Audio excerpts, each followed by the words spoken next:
नमस्कार दोस्तों, आप देख रहे हैं यूपी समाचार। आइए जानते हैं उत्तर प्रदेश की ताजा और बड़ी खबरें। और आप उत्तर प्रदेश के किस जिले से अभी इस वीडियो को देख रहे कमेंट में जरूर बताइए। आज की पहली खबर, योगी सरकार रेंट एग्रीमेंट के खर्चे में करने वाली है बड़ा बदलाव। योगी सरकार रेंट एग्रीमेंट के खर्चे को बेहद मामूली करने जा रही है। 2 लाख रुपए तक के सालाना किराए पर सिर्फ 500 रुपए खर्च होंगे। खर्च कम होने से मकान मालिकों को भी फायदा होगा। किराएदारी को लेकर होने वाले विवाद के कोर्ट में बढ़ते मामलों में भी कमी आने के आसार है। 5 वर्ष के रेंट एग्रीमेंट के रजिस्ट्रेशन पर 1000 रुपए तक लेने की तैयारी है।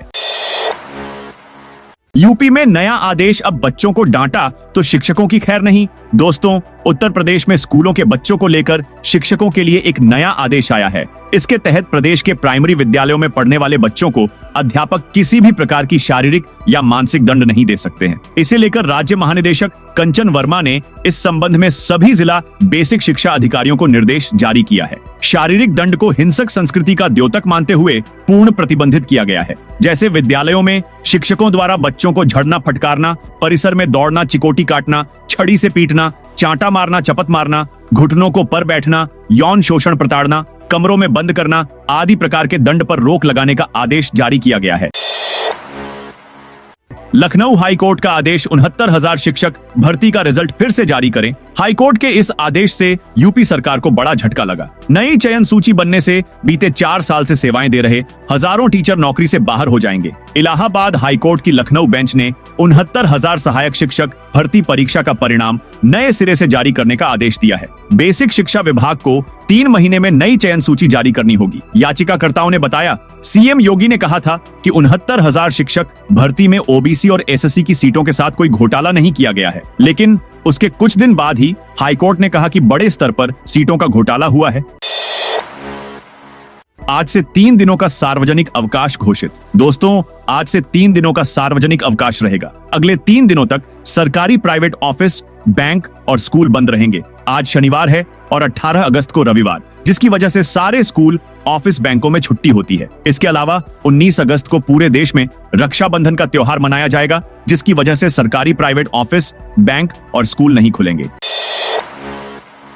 अलीगढ़ में रुकी वंदे भारत, लोगों ने बांटी मिठाई। दोस्तों, रेलवे बोर्ड की मंजूरी के बाद वंदे भारत ट्रेन अब अलीगढ़ में भी रुकेगी। अलीगढ़ में ट्रेन के हाल्ट हो जाने से सबसे बड़ी राहत अयोध्या आने जाने वाले लोगों के लिए हो जाएगी। रेलवे बोर्ड ने मंजूरी देने के बाद जैसे ही ठहराव हुआ, वहां पर मौजूद लोगों ने ढोल नगाड़ों के साथ इसका स्वागत किया। और दोस्तों, इस कार्यक्रम में 2 सांसद भी मौजूद रहे। अलीगढ़ से सांसद सतीश गौतम और हाथरस के सांसद अनूप प्रधान ने अलीगढ़ स्टेशन पर नई दिल्ली अयोध्या वंदे भारत एक्सप्रेस का स्वागत करने के लिए खड़े रहे।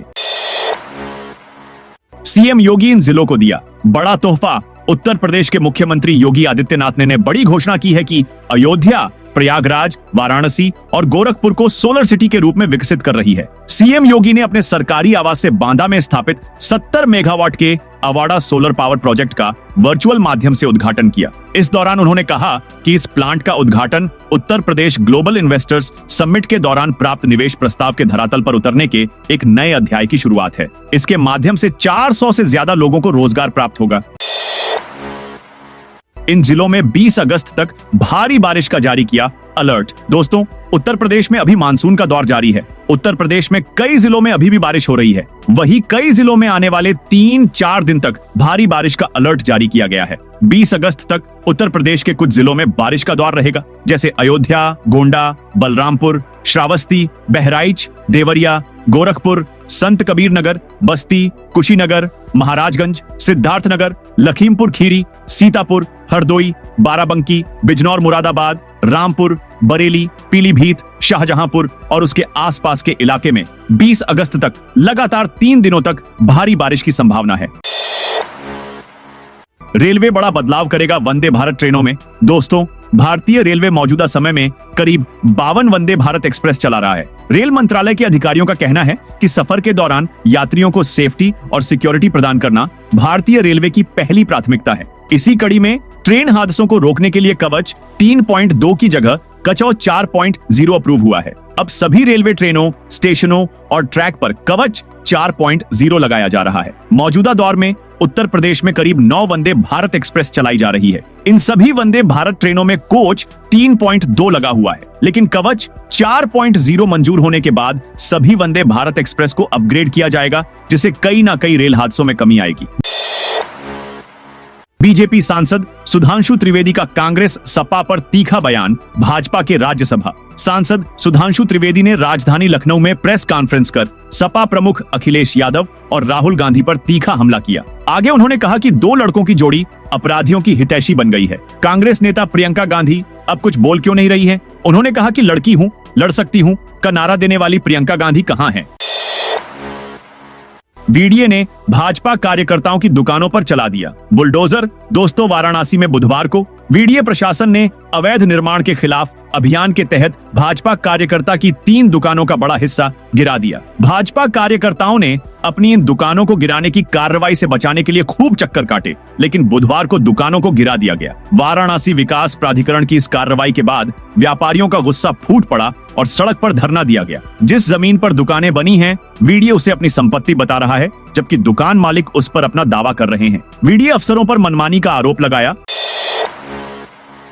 मायावती ने पीएम मोदी के भाषण पर जताई आपत्ति। दोस्तों, बसपा सुप्रीमो मायावती ने अपने सोशल मीडिया अकाउंट एक्स पर पीएम मोदी के भाषण को लेकर अपनी प्रतिक्रिया दी है। स्वतंत्रता दिवस पर प्रधानमंत्री नरेंद्र मोदी ने देश की जनता को दिल्ली के लाल किले से संबोधित किया। 15 अगस्त को पीएम मोदी ने अपने संबोधन में देश में धर्मनिरपेक्ष नागरिक संहिता की पैरवी की। उन्होंने अपने भाषण में कहा कि देश का एक बहुत बड़ा वर्ग मानता है कि जिस नागरिक संहिता को लेकर हम लोग जी रहे हैं, वह सचमुच में सांप्रदायिक और भेदभाव करने वाली संहिता है। मैं चाहता हूं कि इस पर देश में गंभीर चर्चा हो और हर कोई अपने विचार लेकर आए। सुप्रीमो मायावती ने अपने सोशल मीडिया एक्स अकाउंट पर पोस्ट लिखकर पीएम के भाषण पर पलटवार किया है।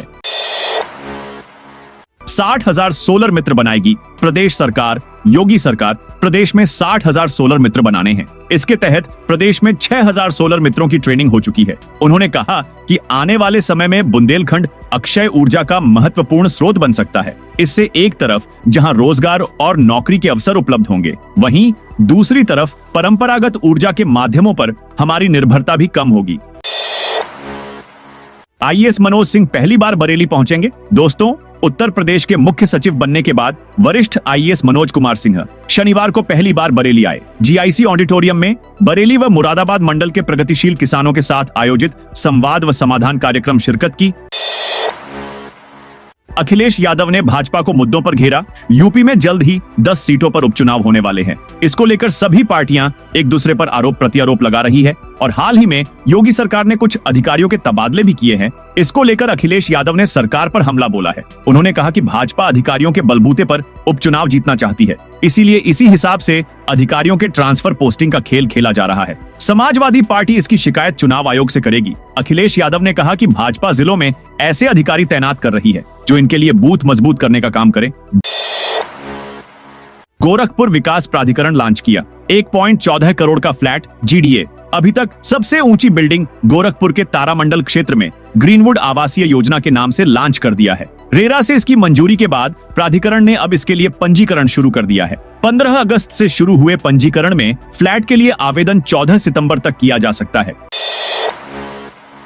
इस जिले के एक केंद्र पर परीक्षा निरस्त। आजमगढ़ जिले में चल रही डीएलएड की परीक्षा में सामूहिक नकल के फलस्वरूप उस केंद्र की एक विषय की परीक्षा को निरस्त कर दिया गया है। अब इस परीक्षा के लिए दूसरी तिथि निर्धारित की जाएगी। इसके साथ ही इस केंद्र को काली सूची में डाल दिया गया है। आजमगढ़ जिले स्थित सेठवल रानी का बाग स्थित राजेंद्र स्मारक इंटर कॉलेज में हो रही डीएलएड के गणित विषय की परीक्षा के दौरान सामूहिक नकल हुई।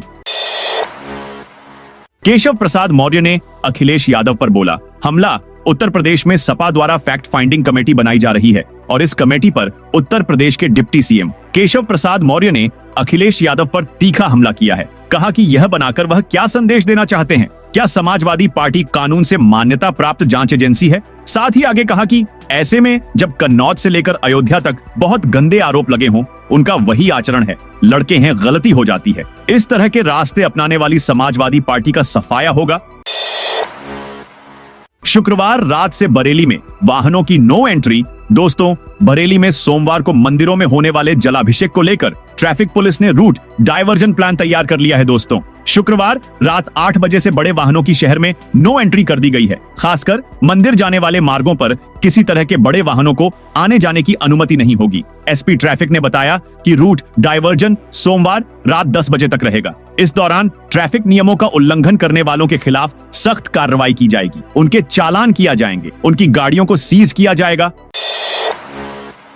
मौलाना रजवी यूसीसी पर पीएम मोदी के बयान पर बोले। प्रधानमंत्री नरेंद्र मोदी ने लाल किले से भाषण देते हुए एक बार फिर समान नागरिक संहिता यूसीसी का जिक्र किया है। इस पर ऑल इंडिया मुस्लिम जमात के राष्ट्रीय अध्यक्ष मौलाना मुफ्ती शहाबुद्दीन रजवी बरेलवी की ओर से बड़ी प्रतिक्रिया सामने आई है। मौलाना मुफ्ती शहाबुद्दीन रजवी बरेलवी ने कहा कि एक उसूल और एक कानून हमारे भारत में नहीं हो सकता। भारत में सभी धर्म के लोग भाईचारे के साथ रहते हैं। इसके लागू होने से समाज का भाईचारा खत्म हो जाएगा। लखनऊ में युवती से बैड टच पर अखिलेश का बयान। लखनऊ में युवती से बैड टच की घटना पर अखिलेश यादव ने बड़ा बयान दिया। उन्होंने कहा, सभी आरोपियों के नाम जारी हों, उनके माता पिता के नाम भी बताने चाहिए। सीएम योगी सदन में गुस्से से बोल रहे थे कि बुलेट ट्रेन चलेगी, अब सबके नाम जारी करें। सीएम योगी ने घटना के दूसरे दिन विधानसभा में आरोपी पवन यादव और मोहम्मद अरबाज का नाम लिया था। माना जा रहा है कि अखिलेश का इशारा इस तरफ था कि सिर्फ यादव मुस्लिम नहीं बल्कि सभी आरोपियों के नाम जारी हों। 2 घंटे पहले पहुंचना होगा परीक्षा केंद्र, केवल पेन ले जा सकेंगे। अभ्यर्थी उत्तर प्रदेश पुलिस भर्ती व प्रोन्नति बोर्ड ने निर्धारित किया है कि परीक्षा प्रारंभ होने से आधे घंटे पहले परीक्षार्थियों का प्रवेश बंद कर दिया जाएगा। इसके बाद किसी अभ्यर्थी को प्रवेश नहीं दिया जाएगा। अभ्यर्थियों को 2 घंटे पहले परीक्षा केंद्र पहुंचना होगा। अभ्यर्थियों को केवल नीला काला बॉल पेन ले जाने की अनुमति होगी। अभ्यर्थियों को प्रवेश पत्र के साथ आधार कार्ड और पहचान पत्र, ई आधार डीएल पासपोर्ट लेकर आना होगा। 2 नदियों के जुड़ने से यूपी एमपी के 13 जिलों की चमकेगी किस्मत। उत्तर प्रदेश की योगी सरकार केन बेतवा परियोजना को समय से पूरा करने के लिए प्रयासरत है। मुख्यमंत्री योगी आदित्यनाथ के आदेश पर परियोजना पर काम भी शुरू हो चुका है। इस परियोजना से हमीरपुर जिले को भी जोड़ा जाएगा। बता दें कि केन और बेतवा नदी को जोड़ने वाले इस प्रोजेक्ट से उत्तर प्रदेश और मध्य प्रदेश के 13 जिलों के किसानों को लाभ मिलेगा। केन बेतवा परियोजना से मध्य प्रदेश के पन्ना, टीकमगढ़, छतरपुर, सागर, दमोह, दतिया, विदिशा, शिवपुरी और उत्तर प्रदेश के बांदा, महोबा, झांसी, ललितपुर और हमीरपुर जिलों को लाभ मिलेगा। जल्द ही यूपी में 70,000 से अधिक युवाओं को नौकरियां मिलेगी। यूपी में रोजगार मेले का शुभारंभ मुख्यमंत्री योगी आदित्यनाथ से कराए जाने की तैयारियां की जा रही हैं। प्रदेश में 70,000 से अधिक युवाओं को नौकरियां मिलेंगी। शनिवार को अंबेडकर नगर और रविवार को अयोध्या में रोजगार मेले आयोजित कर युवाओं को रोजगार दिलाया जाएगा। अदानी समूह, Tata Motors, Accenture, Bajaj auto और फ्लिपकार्ट समेत 150 कंपनियां इन मेलों में शामिल होंगी और युवाओं का चयन करेंगी। तिरंगा रैली में लगे मजहबी नारे, वायरल वीडियो देख पुलिस अफसर हैरान। मेरठ के मोदीपुरम में तिरंगा यात्रा के दौरान मजहबी नारे लगाने का वीडियो सोशल मीडिया पर वायरल हो रहा है। वायरल वीडियो को लेकर क्षेत्र में तरह तरह की चर्चाएं हो रही है। वहीं पुलिस अफसरों ने जब वीडियो देखा तो इस पर हैरानी जताई। पुलिस ने वीडियो को गंभीरता से लिया है। सीओ द्वाराला सुचिता सिंह ने रैली आयोजक को थाने पर बुलाकर अपना पक्ष रखने को कहा है।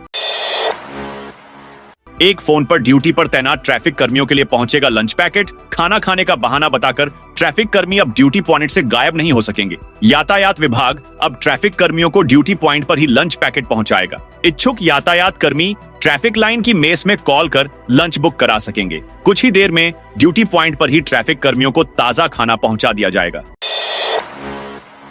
शिक्षकों का तबादला रोकने के लिए 3207 स्कूलों ने की गड़बड़ी। परिषदीय प्राथमिक स्कूलों में कागजों पर छात्रों की संख्या बढ़ाए जाने का मामला सामने आया है। कम छात्र संख्या वाले स्कूलों के शिक्षकों को दूसरे विद्यालयों में समायोजित किया जाना है। ऐसे में समायोजन से बचने के लिए 3207 स्कूलों में छात्रों की संख्या को बढ़ाया गया है। सभी जिलों से भेजी गई सूची की जांच में गड़बड़ी सामने आने के बाद मामले की जांच के आदेश दिए गए हैं।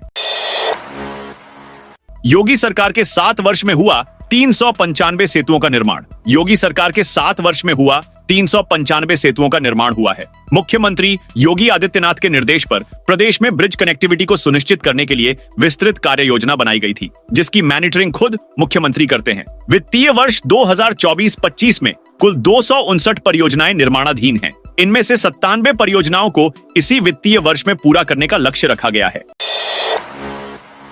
यूपी में बिल्डरों की 400 परियोजनाओं में न खरीदें फ्लैट और मकान। रेरा की ओर से बार बार नोटिस के बावजूद बिल्डरों ने करीब 400 परियोजनाओं के भूमि के दस्तावेज और मानचित्र रेरा के पोर्टल पर अपलोड नहीं किया है।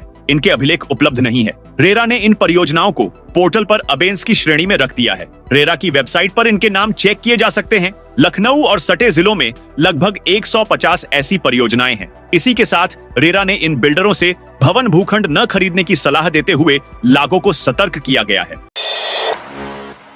उत्तर प्रदेश बनेगा देश का पहला गरीब मुक्त राज्य। सीएम योगी ने 10 लाख एमएसएमई का गठन कर 50 लाख युवाओं को रोजगार देने के लिए मुख्यमंत्री युवा उद्यमी विकास योजना की शुरुआत की है। सीएम ने संकल्प लिया है कि उत्तर प्रदेश को देश का पहला गरीब मुक्त राज्य बनाया जाएगा। सीएम ने इस अवसर पर कहा कि विकसित भारत के निर्माण के लिए युवाओं का योगदान अत्यंत महत्वपूर्ण है।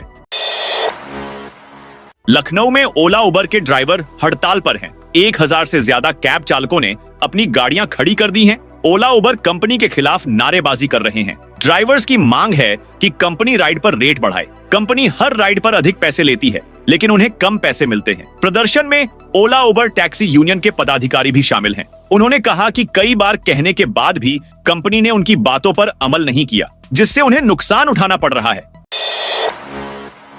यूपी में स्मार्ट मीटर को लेकर आई राहत वाली खबर। उत्तर प्रदेश में स्मार्ट मीटर परियोजना की लागत 27,342 करोड़ रुपए का भार किसी भी रूप में बिजली कंपनियां उपभोक्ताओं पर नहीं डाल सकेंगी। उत्तर प्रदेश विद्युत नियामक आयोग ने स्मार्ट प्रीपेड मीटर पर होने वाले किसी भी खर्चे को बिजली दरों, बिजली कंपनियों के सालाना खर्चे अथवा ट्रू अप में शामिल करने से इनकार कर दिया है। आयोग ने स्पष्ट कहा है कि इस खर्चे को किसी भी रूप में उपभोक्ताओं पर नहीं डाला जा सकता है।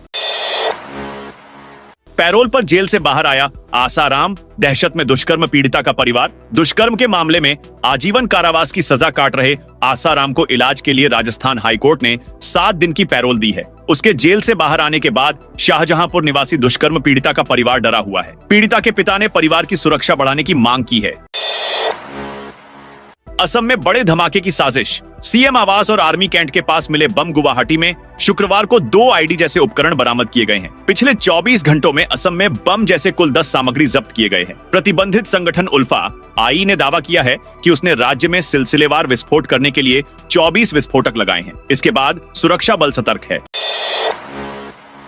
चीनी नागरिकों के साथ मिलकर चला रहे थे सट्टेबाजी का ऐप। ईडी ने ऑनलाइन सट्टेबाजी और गेमिंग ऐप के जरिए 400 करोड़ रुपए की धोखाधड़ी के संबंध में 4 लोगों को गिरफ्तार किया है। चीनी नागरिक यह ऐप कथित तौर पर कुछ भारतीयों के साथ मिलकर चला रहे थे। ईडी ने शुक्रवार को बयान में बताया कि अरुण साहू, आलोक साहू, चेतन प्रकाश और जोसेफ स्टालिन को फीविन नामक ऐप से संबंधित मामले में मनी लॉन्ड्रिंग रोधी कानून के तहत पकड़ा गया है।